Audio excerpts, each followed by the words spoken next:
नमस्कार दोस्तों, मैं प्रिंस सैनी आपका स्वागत करता हूं हमारे चैनल लर्न एंड ग्रो में। आज हम बात करेंगे balancing of a single rotating mass by two masses rotating in the different planes.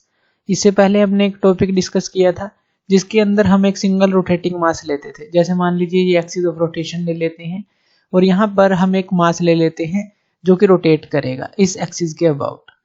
तो इसको हमें पता है जब ये रोटेट करेगा और यहाँ पर ये रोटेटिंग एक्सिस है, मान लीजिए यहाँ पर शाफ्ट हम ले लेते हैं, यहाँ पर कोई भी एक शाफ्ट है इस तरह से कह लीजिए।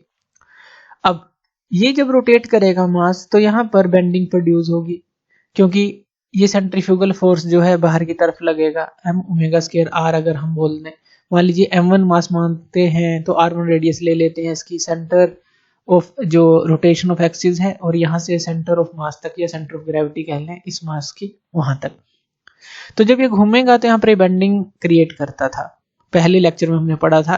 तो इससे बचने के लिए हमने क्या किया था, इसको एक दूसरा मास हम दे देते थे बिल्कुल अपोजिट डायरेक्शन में, लेकिन ये जो मास हम इसको प्रोवाइड करते थे शाफ्ट के अपोजिट डायरेक्शन में ये एक ही प्लेन में होता था, सेम प्लेन में होता था।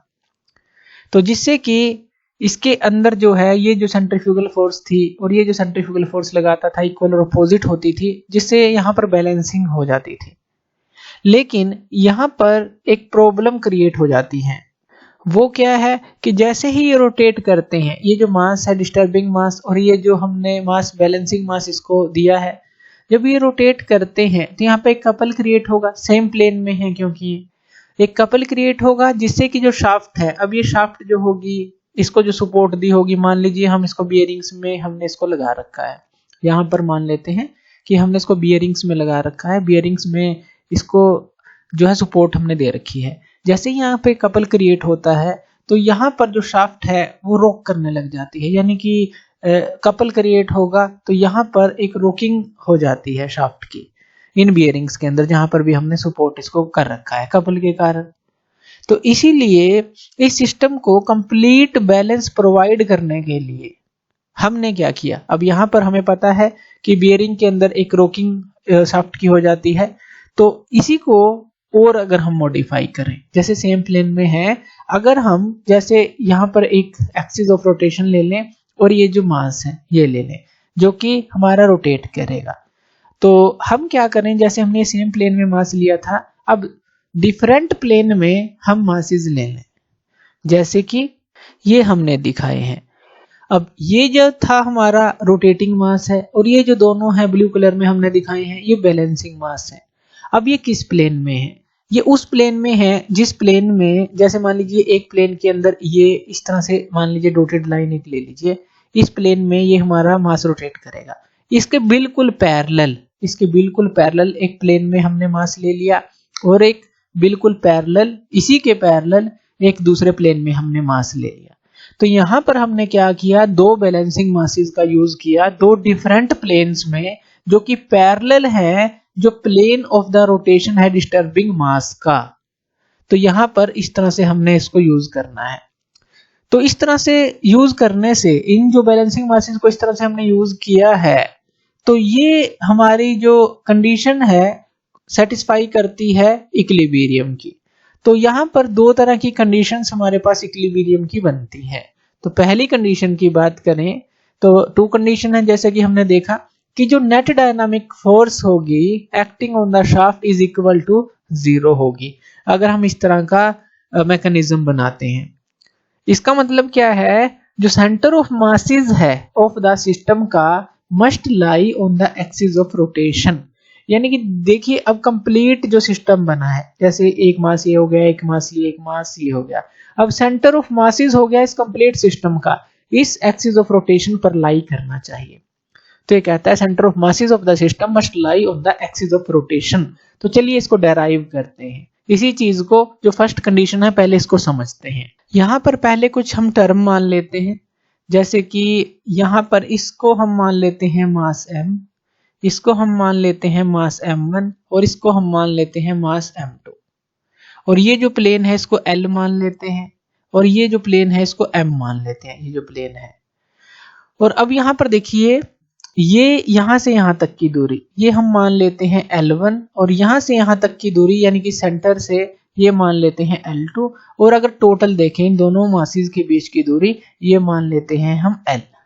इसी तरह से R हम मान लेते हैं इसकी रेडियस, R1 मान लेते हैं इसकी और R2 इसकी रेडियस मान लेते हैं। तो ये जो प्लेन है L इसके अंदर, ये M इसके अंदर और ये भी प्लेन ले लेते हैं, मान लीजिए A प्लेन इसको ले लेते हैं। तो रेडियस ये हमने ले ली, तो ये सारी चीजें हमने मान ली।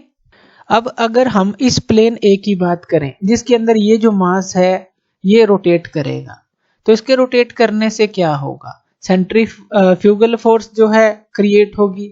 तो इस मास के द्वारा जो सेंट्रीफ्यूगल फोर्स क्रिएट होगी यानी कि बाहर की तरफ, वो कितनी होगी, इसको हम FC से डिनोट कर देंगे। तो ये कितनी होगी, m ओमेगा स्क्वायर r, यही फॉर्मूला होता है। ओमेगा क्या होगी, जो एंगुलर वेलोसिटी है जब ये घूमेगा। इसी तरह से अगर हम मास m1 के द्वारा देखें वो इस तरफ होगी जो कि बैलेंसिंग मास है, तो इसको हम लिखेंगे FC1, ये क्या हो जाएगी m1 ओमेगा स्क्वायर r1। ये याद रखना है, ओमेगा स्क्वायर है वो तो सेम रहेगी, जो एंगुलर वेलोसिटी है वो तो सेम रहेगी, तो इसलिए m1 ओमेगा स्क्वायर r1 हो गई। और इसके कारण से जो सेंट्रीफ्यूगल वेलोसिटी होगी, सेंट्रीफ्यूगल फोर्स होगी सॉरी, तो वो क्या होगी FC2, ये हो जाएगी हमारे पास m2 ओमेगा स्क्वायर r2। तो ये सेंट्रीफ्यूगल फोर्सेस बनी। अब हमें पता है जो नेट फोर्स एक्टिंग है शाफ्ट के ऊपर वो इक्वल टू 0 होनी चाहिए, जैसे कि हमारी फर्स्ट कंडीशन थी, ये हमने बताई, जो net dynamic force acting on the shaft is equal to 0 होनी चाहिए। तो इसका मतलब है क्या, इसका मतलब है कि जो FC है, ये जो है सेंट्रीफ्यूगल फोर्स जो इस मास के कारण है, ये किसके बराबर होनी चाहिए, FC1 प्लस FC2 के बराबर होनी चाहिए, तभी तो डायनामिक फोर्स जो होगी वो 0 होगी। अब यहाँ पर हम इनकी वैल्यूज को पुट कर देते हैं। जैसे FC की वैल्यू हमारे पास क्या थी, m ओमेगा स्क्वायर r, ये क्या है m1 omega square r1 plus ये क्या है m2 ओमेगा स्क्वायर r2, ये है। तो यहाँ से देखिए जो m जो है और r जो है ये हमारा किसके इक्वल आ जाएगा, क्योंकि ओमेगा स्क्वायर ये तो सेम है, कट आउट हो जाएगा, ये आ जाएगा m1 r1 plus m2 r2 के बराबर। तो ये जो है हमारे पास रिलेशन आ जाती है जो फर्स्ट कंडीशन के लिए आई है, तो इसको हम दे देते हैं रिलेशन 1। अब जो सेकंड कंडीशन है वो जान लेते हैं, ये तो फर्स्ट हो गई। This condition is for static balancing, जो ये फर्स्ट कंडीशन है ये स्टैटिक बैलेंसिंग के लिए कंडीशन है। तो सेकंड कंडीशन क्या है वो समझ लेते हैं। जो नेट कपल है ड्यू टू डायनामिक फोर्सेस के कारण जो नेट कपल होगा acting on the shaft is equal to 0, या आप कहें algebraic sum of the moments about an point in the plane must be 0। चलिए इसको भी समझते हैं जो ये हमने यहाँ पर लिखा है। तो यहाँ पर देखिए ये फर्स्ट रिलेशन हमने निकाली जो स्टैटिक बैलेंसिंग के लिए थी। अब हमें क्या करना है, हमें मैग्नीट्यूड ऑफ बैलेंसिंग फोर्स निकालना है। तो इसके लिए हम प्लेन को ले लेते हैं, इस L प्लेन को ले लेते हैं, इस L प्लेन को, या फिर हम कहें कि जो डायनामिक फोर्स है एट द बियरिंग, जो हमारी ये जो है हमने इसको और इस पॉइंट को हम मान लेते हैं कि सपोर्ट कर रखा है। मान लीजिए P पॉइंट है और ये Q पॉइंट है, इनको जो है बियरिंग से सपोर्ट कर रखा है, इन दोनों पॉइंट्स को।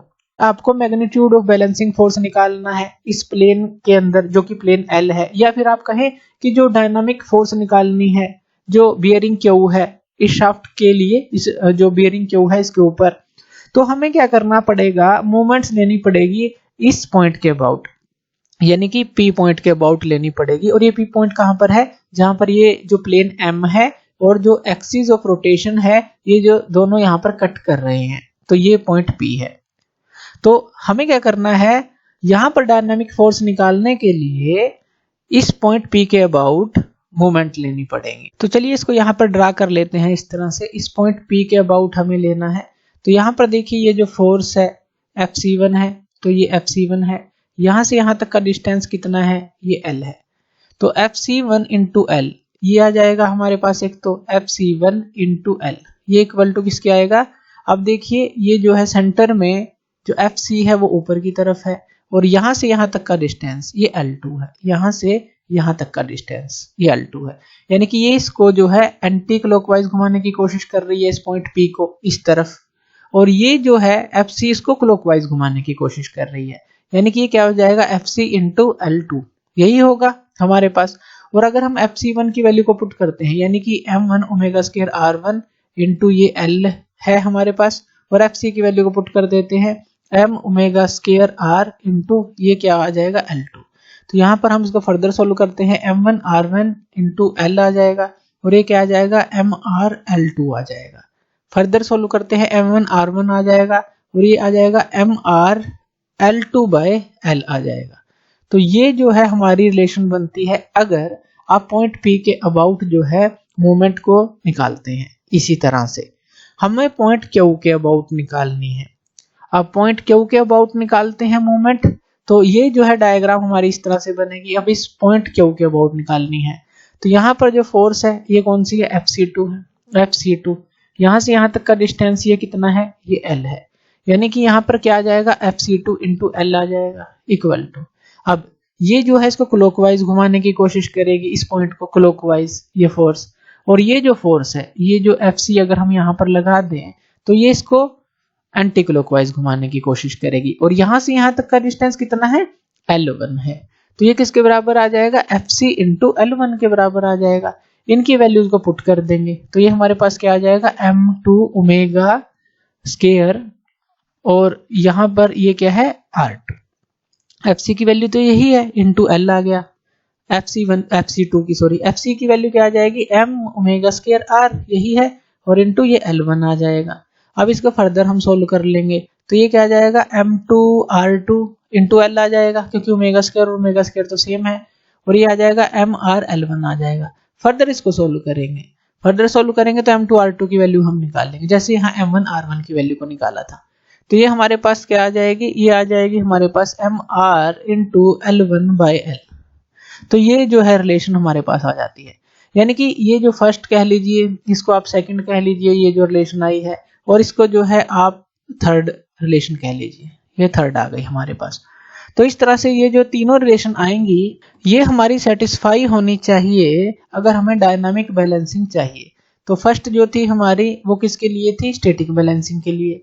सेकंड जो और थर्ड हमने निकाली हैं वो हमारी डायनामिक बैलेंसिंग के लिए, ये भी सेटिस्फाई होनी चाहिए। तो इस तरह से आप जो है balancing of single rotating mass by two masses rotating in different planes, इसके लिए ये रिलेशंस निकाल सकते हैं।